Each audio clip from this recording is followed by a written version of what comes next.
인생의 삶의 목적에서 오늘의 목적은 싸우는 것이요, 내일의 목적은 이기는 것이요, 그리고 일생의 목적은 잘 죽는 것이다. 어떤 이는 이렇게 고백을 했습니다. 그런데 그리스도인인 우리들은 여기 한 가지 더 말할 것이 있는데, 우리의 생의 진정한 가치는 영원히 사는 것이다 라고 하는 거예요. 이 영원한 생을 위해서 예수님은 죽음을 이기시고 다시 살아나셨습니다. 기독교는 이 두 가지의 기둥으로 세워졌습니다. 예수님이 이 땅에 오셔서 죽으심과 부활, 이 두 가지를 빼놓아서는 안 됩니다. 이 세상에 많은 사람들이 예수님의 훌륭한 교훈을 봅니다. 그의 위대한 사랑과 그의 놀라운 희생과 봉사를 예찬합니다. 그런데 이것이 예수님의 전부다라고 이야기하면 이것은 무엇인가 부족합니다. 예수 그리스도의 부활이 없는 기독교는요, 뿌리 없는 화초와 같습니다. 잘 만들어진 인형과 같아서 아무런 생명도 심도 없는 교훈에 불과하다는 거예요. 여러분, 하나님의 말씀은 교훈에 불과할 정도가 아니에요. 생명의 말씀임을 기억하실 수 있기를 바랍니다. 하나님의 능력의 말씀이 우리 속에 생명이 되고 그 말씀이 우리에게 말씀하시는 것은 하나님의 능력이 된다는 사실을 기억하실 수 있기를 바랍니다. 성식만 있는 거 아니에요. 교훈만 있는 거 아니에요. 좋은 얘기네, 이 정도의 모습은 가져야 하네, 이렇게 하는 것만 아니다는 거예요. 예수 그리스도의 부활이 없으면 우리는 호수아비의 삶을 살아가는 거예요. 그래서 사도 바울은 이렇게 이야기했어요. 그리스도 안에서 우리의 바라는 것이 다만 이 생뿐이면 이 모든 인간 가운데 우리가 더욱 불쌍한 자라. 이 땅 위에서의 삶뿐이라면 그리스도의 삶은요, 가장 불쌍한 삶이라는 거예요. 이 땅에 뿐만 아니라 이 생의 삶을 넘어서 그 다음에 저 천국에서의 삶이 계속 지속되는 삶이 우리에게 있음을 말씀해 주고 있는 거예요. 바울은 또 외칩니다. 아담 안에서 모든 사람이 죽은 것 같이 그리스도 안에서 모든 사람이 삶을 얻으리라. 이것이 바로 기독교의 진리고 기독교의 부활의 신앙입니다. 한 임금이 인간의 역사를 알고 싶었어요. 그래서 인간의 역사가 뭔가, 그래서 학자들을 불러서 연구를 하게 시켰습니다. 상당히 오랜 기간을 연구를 하고 돌아왔는데 이만한 책자를 하나 만들어 가지고 왔어요. 너무 많다라고 하는 이야기를 하면서 좀 간추려서 오기를 해가지고 가지고 왔는데, 그 당시쯤 되니까 이제 이 왕이요, 나이가 많이 들어서 임종할 시기가 됐어요. 내가 다 볼 수 없으니까 한마디로 이야기해라 라고 이야기했더니 그 중에 대표학자가 이렇게 이야기를 합니다. 한마디로 인류의 역사를 이야기하면 낫다가 죽는 겁니다. 저는 이 표현이 참 맞는다고 생각해요. 그냥 왔다가 가는 거예요. 인간이 대단한 어떤 능력이 있는 것처럼 느껴요. 대단하기도 해요. 핸드폰 하나 만들어내는 것도, 여러 가지 차를 만들어내는 것도, 또 과학적인 어떤 것들을 만들어내는 것도 보면 참 놀랍다 하는 마음의 모습을 갖게 하긴 해요. 그런데 이게 얼마 가지 못하는 일이라는 거예요. 그리고 왔다가 순식간에 가요. 애들이 자라가지고 금방 커가지고 이제 결혼하느니 이렇게 이야기를 해요. 그리고 조금 있으면 또 할머니 할아버지가 돼요. 조금 있다가는 이제 팔다리도 다 그렇고 이제는 가는 거예요. 생각보다 빠른 속도로 갑니다. 연세 드신 분은 늘 하시는 말, 내가 이렇게 늙을 줄 몰랐다고. 그냥 왔다가 가는 거예요. 있다가 없어지는 거예요. 그런데 인생이요, 이렇게 있다가 없어지는 것으로만 끝난다면 우리 인생이 너무 허무하지 않습니까? 없는 것으로 그냥 끝나버린다고 한다면 너무 허무하지 않아요? 이 허무한 인생을 가장 값지고 놀라운 인생으로 바꾸신 분이 계신데 바로 예수 그리스도이십니다. 그분 때문에 우리의 인생은요 그냥 허상으로 있다가 끝나는 인생이 아니고 축복된 사람으로 값지고 의미있고 보람있는 생을 살다가 저 천국에서도 의미있는 찬송하는 삶으로 끊임없이 사는 삶을 살게 되어진 것입니다. 영원한 생명, 영원한 나라를 우리에게 주신 분이 바로 부활하신 예수 그리스도이신 것을 믿으실 수 있기를 바랍니다. 인간이 이 땅에 태어나죠. 그리고 이 땅에 태어나서 열심히 삽니다. 그런데 이것으로만 끝나면 좀 아쉬워요. 그래서 우리는 가치 있는 삶을 살아요. 이게 목회인가 뭔가를 묻는다면 저는 사람을 키우고 만드는 일이라고 생각해요. 하나님의 일꾼들 배출해내는 거예요. 일꾼들 만들어내는 거예요. 뭔가 누군가를 만들어내고 뭔가를 또 지속할 수 있도록 이루어가는 것은 참 복된 일이라고 생각해요. 여러분 살리는 일에 여러분의 인생을 거실 수 있기를 바랍니다. 주변에 있는 사람들을 살려야 돼요. 내 자식도 살려야 돼요. 사는 게 뭔지를 알아야 돼요. 신앙이 뭔지를 알고 믿음으로 자라고 믿음의 역사를 이룰 수 있도록 만들어내야 돼요. 이것이 우리가 해야 할 몫이에요. 세상에 많은 사람들이 죽을 수밖에 세상이 정말 머리를 자르러 갔더니 그분이 하시는 말씀, 아유 지금 하도 그냥 뉴스가 저래가 뉴스를 보고 싶지 않대. 이게 세상이에요. 그럼 우리도 같이 그들을 바라보면서 서만 차고 있어야 되겠는가 하는 거예요. 우리는 그들에게 무엇인가 줄 수 있는 희망을 주고 소망을 주고 그들을 살릴 수 있는 기회가 교회가 해야 되는 거 아니고 뭐겠어요? 그리스도인들이 해야 하는 일 아니겠냐고요. 우리 부활의 신앙을 갖는 우리들이 해야 할 것은 남을 살리는 일이에요. 죽게 하는 일 가운데 있지 마세요. 안 되는 일들 가운데 있지 마세요. 문제가 되는 일들 가운데 있게 하지 마세요. 나로 인하여 살리고 잘되고 무엇인가 되어지고 이렇게 할 수 있는 믿음의 사람들이 될 수 있기를 주의 이름으로 축원합니다. 정치로 되는 게 아니에요. 삼박진하지. 이 사람이나 저 사람 다 똑같아. 누구를 이야기할 게 없어요. 다 똑같아. 그런데 우리는 자꾸 누가 하면 될 거라고 생각해요. 어느 정도의 모습으로 그냥 만족하며 살아가는 게 정치예요.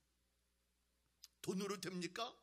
돈 가지고 열심히 아이들 몇백만 원씩 과외해서 시키면 애들이 막 멋진 삶으로 살아갈 수 있다고 생각하세요? 저는 그렇게 생각하죠.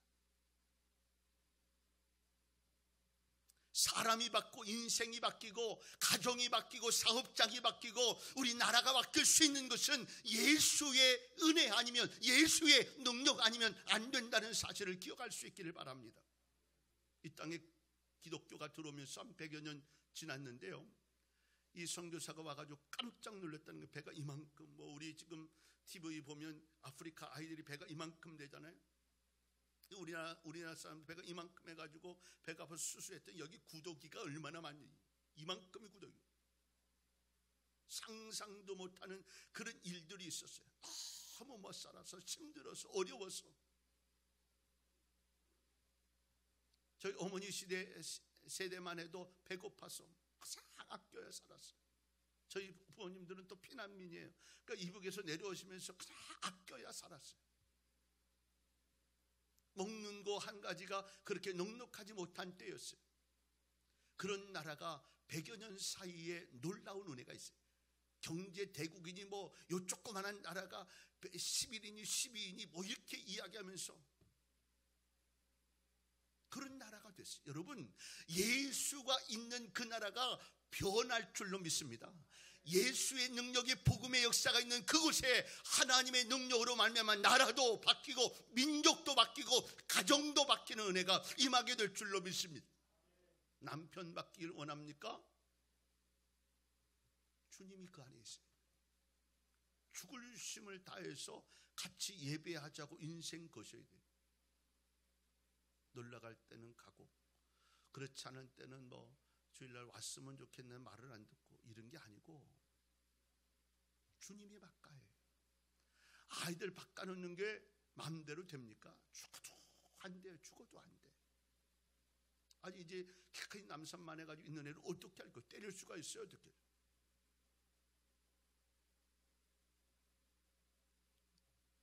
그러더라고요. 형이 이제는 형 말을 안, 이제 형보다 더 크니까 안 된다. 옛날에는 옆차기로 해서 발로 치고 꼼짝 못했는데 지금은 자기보다 더 커서 어떻게 할 수 없대. 이게 인생이에요. 누가 바꿔야 되냐? 주님이 바꿔야 돼. 죄를 위하여, 우리의 죄를 위하여 죽으시고 부활하신 예수 그리스도의 능력으로 인하여 우리는 받게 되는 은혜를 경험하게 될 줄로 믿습니다. 신방 갔더니 어떤 집사님이 이야기해요. 내 인생을 다 바꾸는, 내 인생이 거기에 전부라고 생각했는데 예수 그리스도를 만나고 나서부터는 그 모든 인생이 바뀌었노라고 이렇게 얘기해요. 여러분, 그런 거예요. 예수의 능력만이 내 인생을 바꿔요. 난 인생 전부가 다 그건 줄 알았는데 이 예수님을 만나고 나니까 이게 보다 더 중요한 게 있다는 사실을 알고 이제는 예수를 위한 삶을, 그 사도 바울의 삶도 그런 거 아니에요. 내 인생의 목표가 그렇게만 살았는데 그게 다 가짜였어요. 잘못된 거였어요.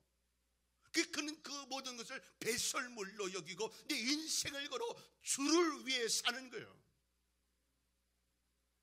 예수 그리스도가 그의 인생을 바꿔놨어요.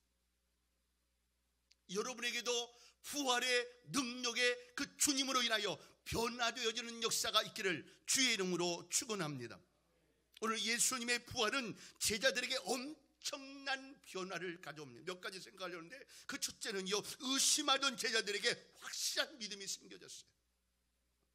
엠마오로 제자들이 이제 가고 있는 중인데 예수님을 만나게 됐어요.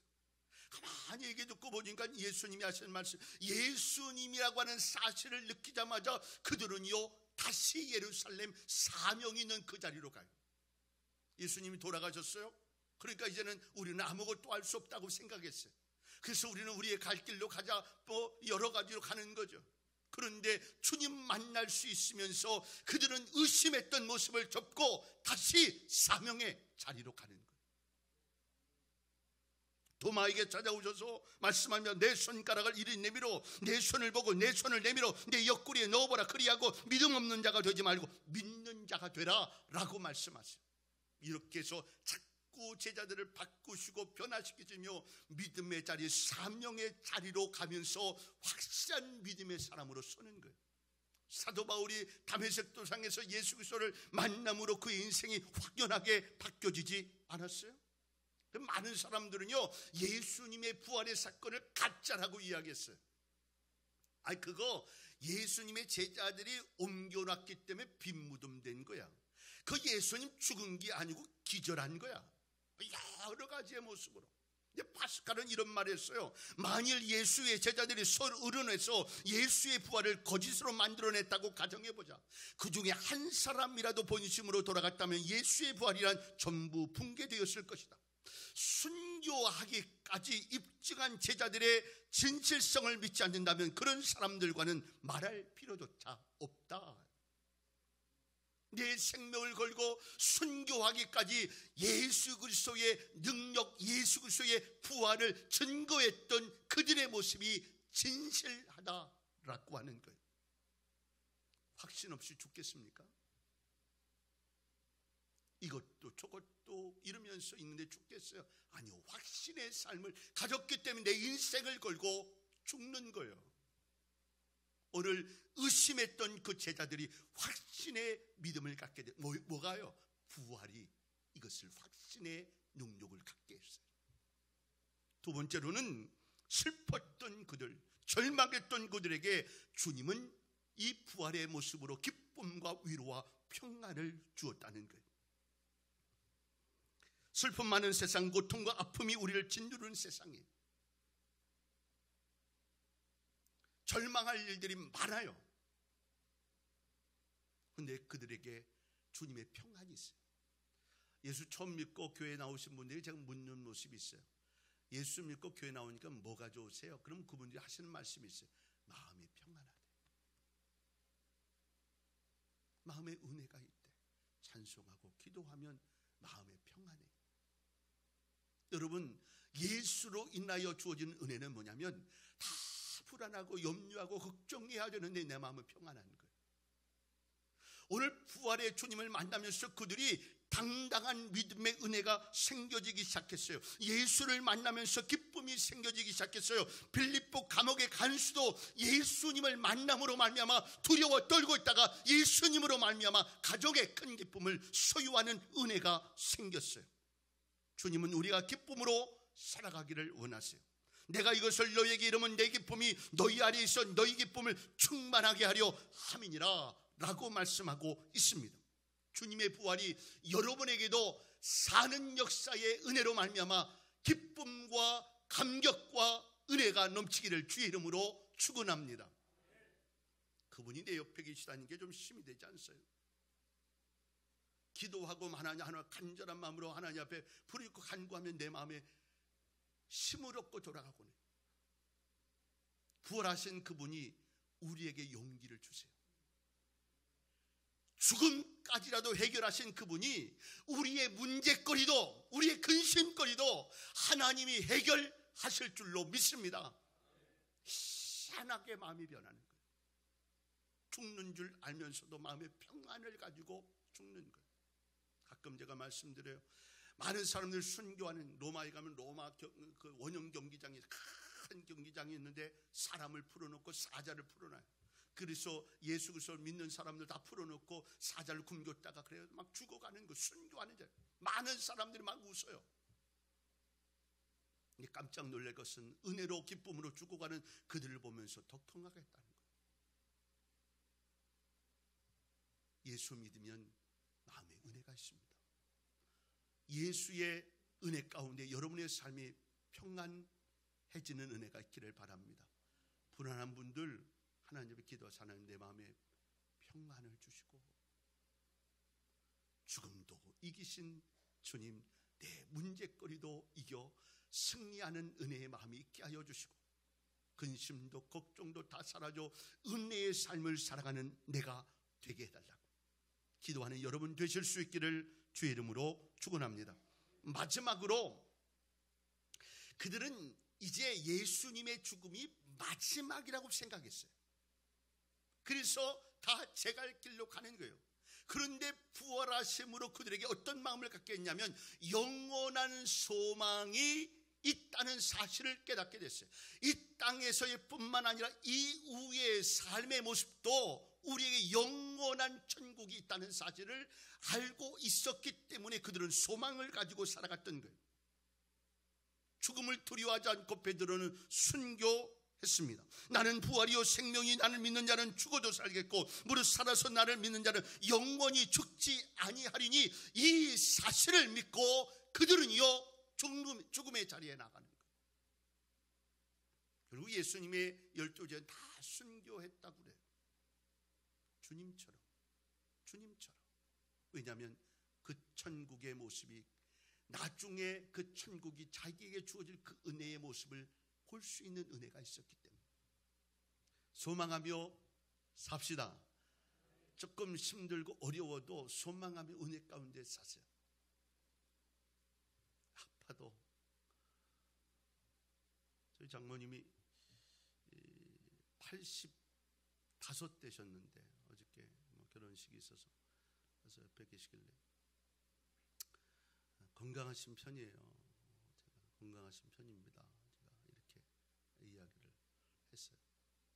그랬더니 옆에 아들이 앉아 있다가 뭐 여기 아프고 저기 아픈 거 그 나이에 안 아프면 어떡하냐고.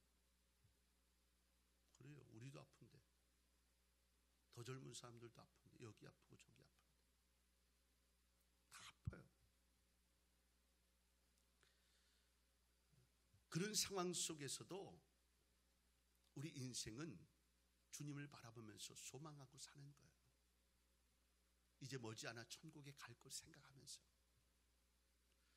85세 되시면 얼마 더 사실까요? 10년, 15년 많이 살면 그렇게 사실 거예요. 그러나 그 뒤에는 우리가 알듯이 다른 시간으로 갈 건데 그 뒤에는 천국이 있어요. 소망이 있어요. 우리 딸들이 오늘도 아침에 아주 피곤해가지고 죽으려고 그래. 새벽기도 안 해든 새벽기도를 하니까 막 죽으려고 그래. 그래서 제가 속으로 얘기는 안 했지만 이렇게 얘기했어요. 오늘부로 끝났지 않냐. 오늘부로 끝났어. 여러분, 지나고 나면 더 좋은 일이 있어요. 이 땅에서 어렵고 힘든 일이 있을지 모르겠어요. 감당하기 어려운 일이 있을지 모르겠어요. 왜 나만 져야 하는 십자가냐고 이야기할지 모르겠어요.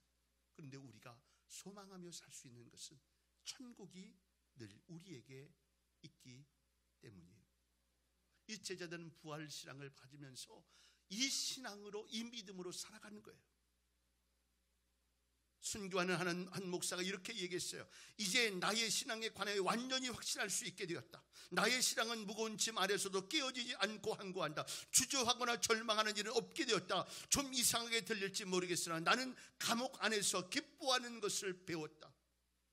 처형당하는 날 간수가 이렇게 마지막 할 말이 없냐고 이야기할 때 이렇게 얘기하면 이로써 끝이다. 그리고 생명의 시작이다. 우리의 죽음이 끝이 아니고, 예수 그리스도의 죽음이 끝이 아니고, 부활하신 그 주님의 은혜처럼 우리의 삶도 영원히 부활의 은혜를 누릴 수 있음을 기억하는 은혜가 임할 수 있기를 주의 이름으로 축원합니다. 부활하신 예수님은 오늘도 살아계셔서 우리에게 능력을 주시는 분임을 잊지 않기를 주의 이름으로 축원합니다. 말씀을 정리합니다. 엠마오 도상을 거니던 예수님은 오늘날도 우리의 지치고 절망한 삶의 걸음에 함께 거니십니다. 불안과 슬픔에 잠겨있던 제자들을 찾아가신 예수님은 슬픔과 불안에 떨며 우는 자들을 찾아가셔서 용기를 주시고 힘을 주십니다. 죽음 앞에 겁을 내는 자에게도 주님은 눈을 열어 새 하늘과 새 땅을 보여주시며 영원한 하늘나라의 소망을 주시고 우리를 그곳으로 영접하심을 믿으실 수 있기를 바랍니다. 산자의 하나님이 내 구세주라면 산자로 삽시다. 죽은 자의 하나님을 믿는 것처럼 늘 절망이고 늘 염려고 늘 걱정으로가 아니야. 우리를 통해 놀랍게 역사하실 모습을 가지고 이루실 하나님을 바라보면서 믿음으로 승리하는 은혜가 있기를 주의 이름으로 축원합니다. 기도하겠습니다.